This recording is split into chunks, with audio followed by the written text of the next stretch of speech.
शांति। 5 नवंबर 2020 की साकार मुरली। बाबा कहते, मीठे बच्चे, बाप आए हैं तुम बच्चों को शांति और सुख का वर्षा देने।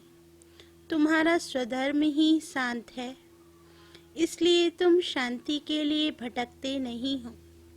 प्रश्न: अभी तुम बच्चे 21 जन्मों के लिए अखुट खजानों में वजन करने योग्य बनते हो। क्यों? उत्तर: क्योंकि बाप जब नई सृष्टि रचते हैं तब तुम बच्चे उनके मददगार बनते हो।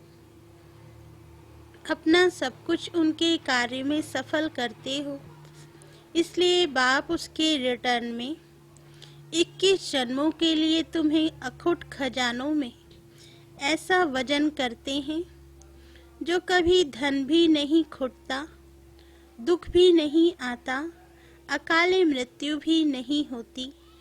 गीत मुझको सहारा देने वाले। ओम शांति। बाबा कहते, मीठे मीठे रूहानी बच्चों को ओम का अर्थ तो सुनाया है। कोई कोई सिर्फ ओम कहते हैं, परंतु कहना चाहिए ओम शांति। सिर्फ ओम का अर्थ निकलता है ओम भगवान। ओम शांति का अर्थ है मैं आत्मा शांत स्वरूप हूँ।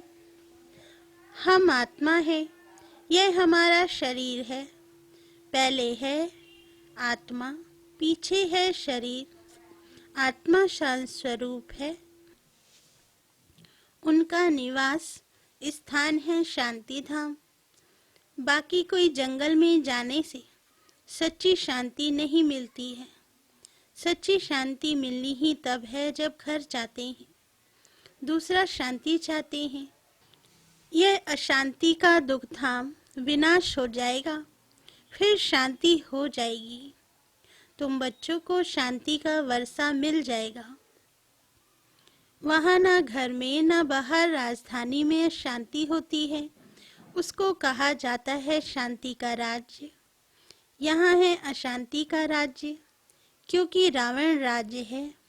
वह है ईश्वर का स्थापन किया हुआ राज्य। फिर द्वापर के बाद आसुरी राज्य होता है। असुरों को कभी शांति होती नहीं। घर में, दुकान में, जहाँ तहाँ अशांति ही अशांति होगी। 5 विकार रूपी रावण अशांति फैलाते हैं। रावण क्या चीज है, यह कोई भी विद्वान पंडित आदि नहीं जानते, समझते नहीं। हम वर्ष वर्ष रावण को क्यों मारते हैं? सतयुग त्रेता में यह रावण होता ही नहीं। वह है ही दैवी राज्य। ईश्वर बाबा दैवी राज्य की स्थापना करते हैं, तुम्हारे द्वारा। अकेले तो नहीं करते हैं। तुम मीठे मीठे बच्चे ईश्वर के मददगार हो। आगे थे रावण के मददगार, अब ईश्वर आकर सर्व की सद्गति कर रहे हैं। पवित्रता, सुख, शांति की स्थापना करते हैं। तुम बच्चों को ज्ञान का अब तीसरा नेत्र मिला है। सतयुग त्रेता में दुख की बात नहीं। कोई गाली आदि नहीं देते, गंध नहीं खाते। यहाँ तो देखो गंध कितना खाते हैं। दिखाते हैं कृष्ण को गौएं बहुत प्यारी लगती थी। ऐसे नहीं कि कृष्ण कोई ग्वाला था, गौ की पालना करते थे। नहीं, वहाँ की गौ और यहाँ की गौ में बहुत बहुत फर्क है। बाबा कहते, वहाँ की गाय सतो प्रधान बहुत सुंदर होती हैं। जैसे सुंदर देवताएं, वैसे गायें। देखने से ही दिल खुश हो जाए।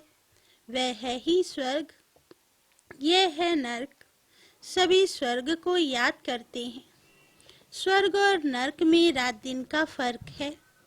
रात होती है अंधियारी, दिन में है सोझरा। ब्रह्मा का दिन गोया ब्रह्मा वंशियों का भी दिन हो जाता है।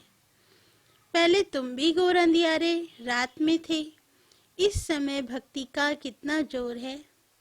महात्मा आदि को सोने में वजन करते रहते, क्योंकि शास्त्रों के बहुत विद्वान हैं। उन्हों का प्रभाव इतना क्यों है, यह भी बाबा ने समझाया है।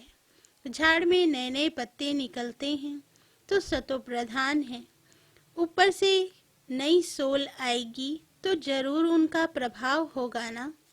अल्पकाल के लिए सोने अथवा हीरो में वजन करते हैं, परंतु यह तो सब खलास हो जाने हैं। मनुष्य के पास कितने लाखों के मकान हैं, समझते हैं हम तो बहुत साहूकार हैं। तुम बच्चे जानते हो यह साहूकारी बाकी थोड़े समय के लिए है, यह सब मिट्टी में मिल जाएंगे। किनकी दबी रही धूल में बाप स्वर्ग की स्थापना करते हैं, उसमें जो लगाते हैं उन्हों को 21 जन्मों के लिए हीरो जवारों के महल मिलेंगे। यहाँ तो एक जन्म के लिए मिलता है, वहाँ तुम्हारा 21 जन्म चलेगा। इन आँखों से जो कुछ देखते हो शरीर सहित सब भस्म हो जाना है। तुम बच्चों को दिव्य दृष्टि द्वारा साक्षात्कार भी होता है। विनाश होगा, फिर इन लक्ष्मी नारायण का राज्य होगा। तुम जानते हो हम अपना राज्य भाग फिर से स्थापन कर रहे हैं। 21 पीढ़ी राज्य किया, फिर रावण का राज्य चला, अब फिर बाप आया है। भक्ति मार्ग में सब बाप को ही याद करते हैं। गायन भी है, दुख में सिमरन सब करें। बाप सुख का वर्षा देते हैं, फिर याद करने की दरकार नहीं। तुम माता पिता, अब यह तो माँ बाप होंगे अपने बच्चों के। यह है पारलौकिक माता पिता की बात। अभी तुम ये लक्ष्मी नारायण बनने के लिए पढ़ते हो। स्कूल में बच्चे अच्छा पास होते हैं तो फिर टीचर को इनाम देते हैं। बाबा कहते, अब तुम उनको क्या इनाम देंगे? तुम तो उनको अपना बच्चा बना लेते हो। जादूगरी से दिखलाते हैं कृष्ण के मुख में माँ ने देखा माखन का गोला। अब कृष्ण ने तो जन्म लिया सतयुग में, वह तो माखन आदि नहीं खाएंगे, वह तो है ही विश्व के मालिक। तो ये किस समय की बात है?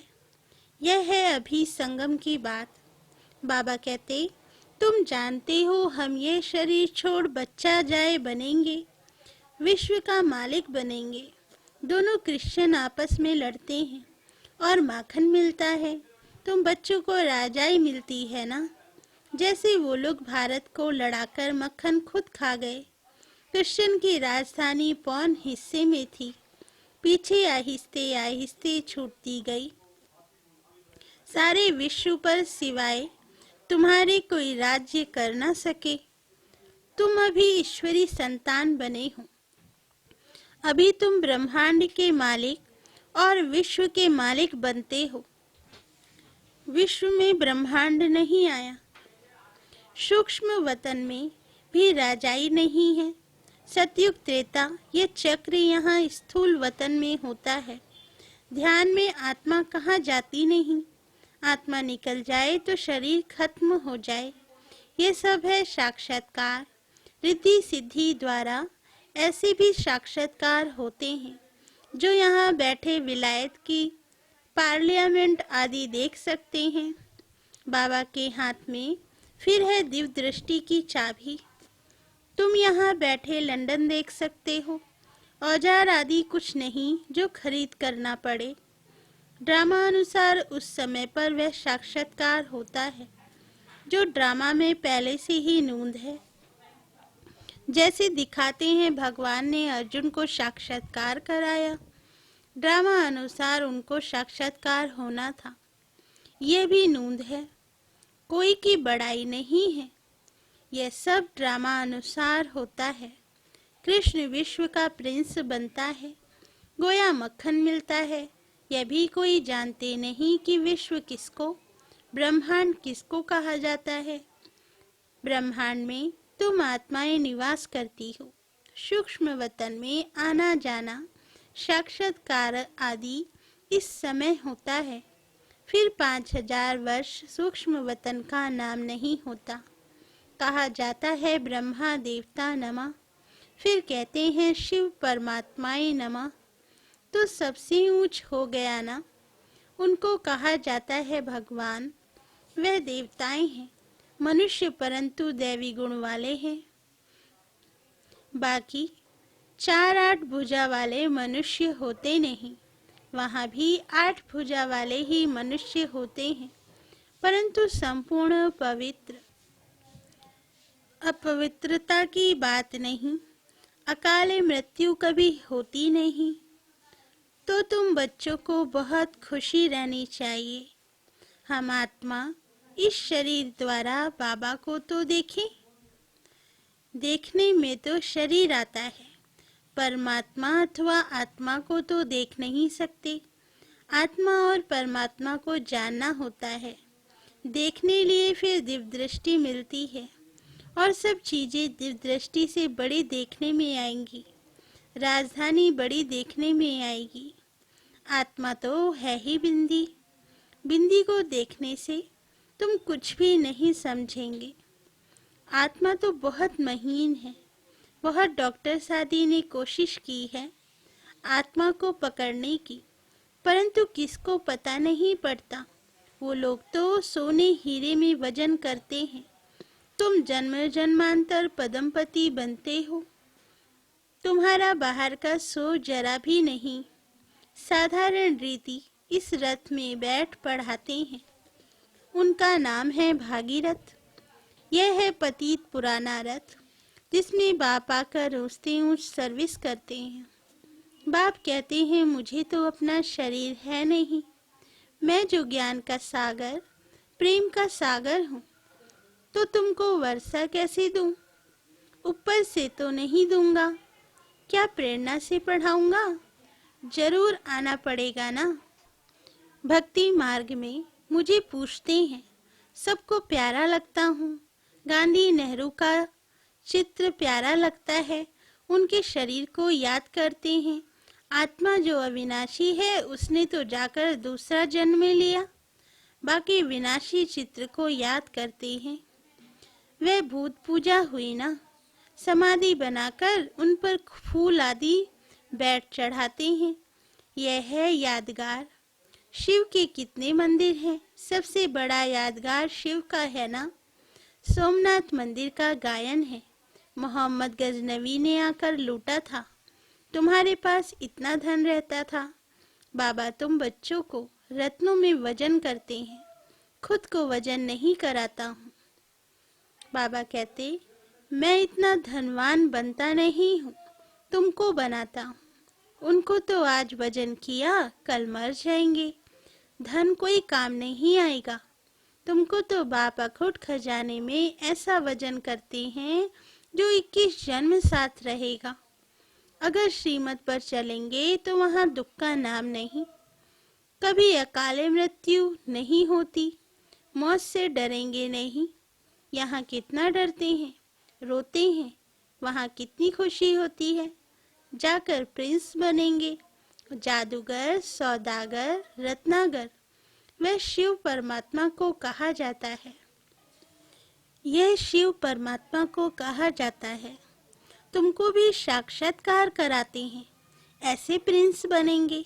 आजकल बाबा ने साक्षात्कार का पाठ बंद कर दिया है। नुकसान हो जाता है।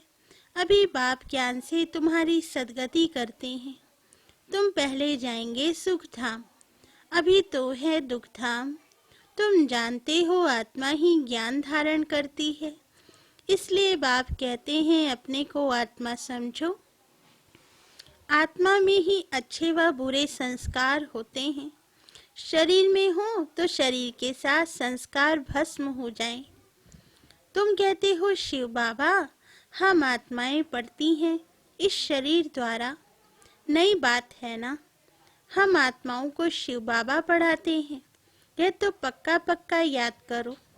हम सब आत्माओं का वह बाप भी है, टीचर भी है।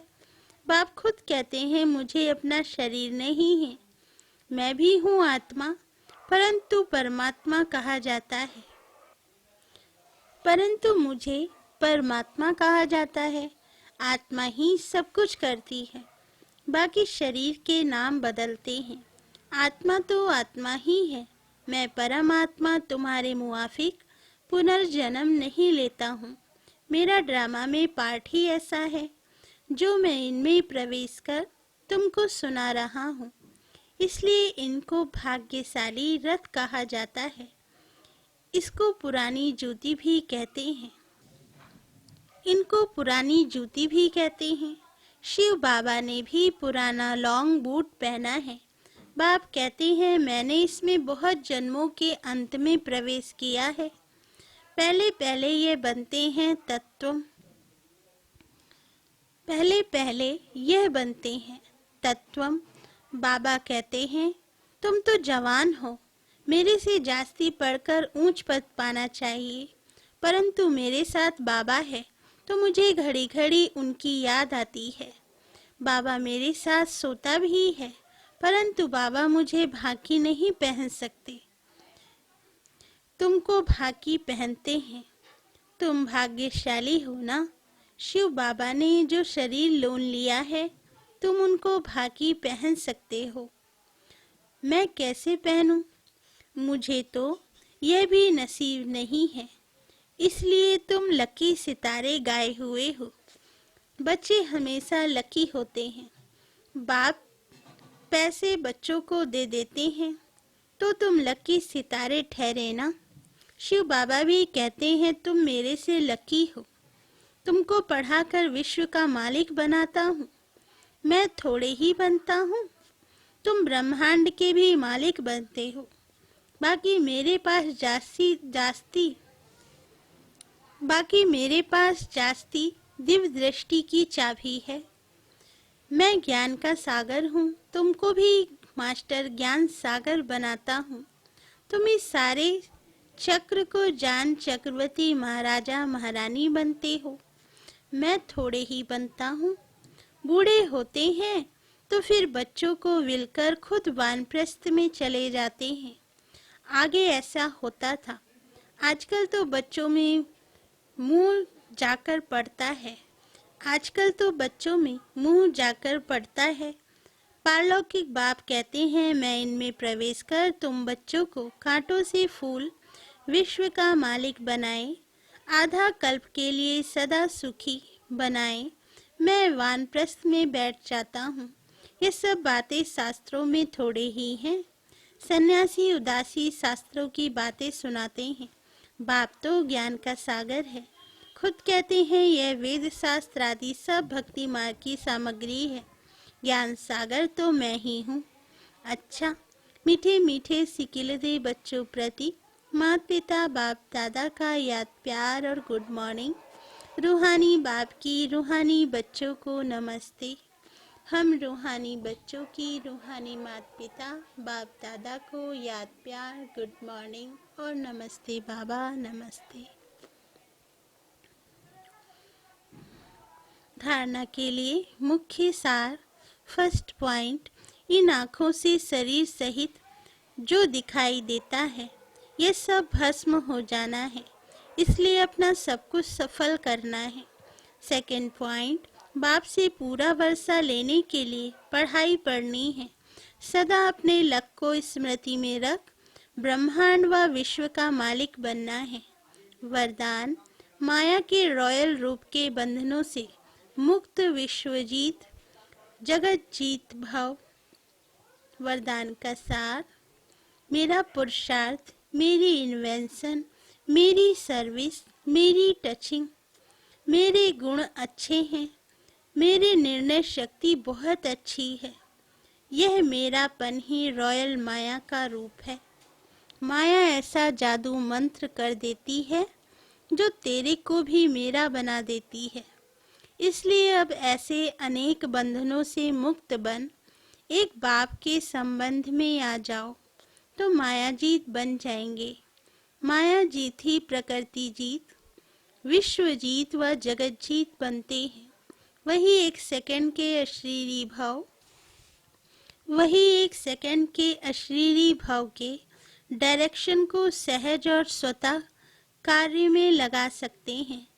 स्लोगन, विश्व परिवर्तक वही हैं जो किसी के निगेटिव को पॉजिटिव में बदल दे। अच्छा, ओम शांति।